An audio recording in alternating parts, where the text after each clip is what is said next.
मेरी दुनिया के नाज़रीन खुश आमदीद। आज की वीडियो मोटापा कंट्रोल करने के बारे में है। मोटापा असल में अपने आप में ही एक बहुत बड़ा मसला है। मोटापे की वजह से इंसान बहुत सी बीमारियों में मुब्तला हो जाता है। आज की इस वीडियो में हम लाए हैं आसान घरेलू टोटका, जिसके इस्तेमाल से आपका वज़न तेज़ी से कम हो जाएगा और इसका कोई साइड इफ़ेक्ट भी नहीं होगा। जो नुस्खा हम आपको बताने जा रहे हैं, इसके लिए सिर्फ 5 मिनट दरकार हैं। इस 5 मिनट में आप ऐसी जादुई ड्रिंक तैयार कर लेंगे जिसका असर भी हैरत अंगेज होगा।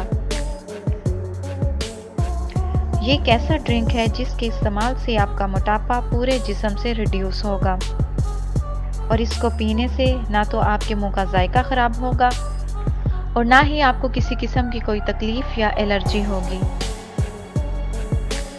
नाज़रीन, वीडियो में आगे बढ़ने से पहले अगर आपने मेरी दुनिया को अभी तक सब्सक्राइब नहीं किया तो इसे सब्सक्राइब और बेल आइकन पर क्लिक ज़रूर करें ताकि ऐसी मज़ीद मालूमाती वीडियोस पर वक्त आपको मिलती रहें।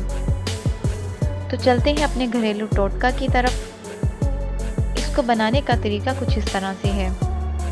1 से 1.5 कप पानी लें और इसे चूल्हे पर रख दें और साथ ही आधा चम्मच चाय वाला दालचीनी पाउडर डाल दें। जब पानी पककर 1 कप रह जाए तो इसे चूल्हे से उतार लें और इसमें एक पूरा नींबू निचोड़ दें और साथ ही इसमें आधा चाय वाला चम्मच शहद मिला दें। मोटापा कंट्रोल करने के लिए ये जादुई कावा तैयार है। इसे आपने दिन में 3 बार इस्तेमाल करना है। वेट लूज़ करने के लिए ये बहुत ही कारआमद ड्रिंक है। ऐसी मज़ीद मालूमाती वीडियोस देखने के लिए मेरी दुनिया को सब्सक्राइब ज़रूर करें।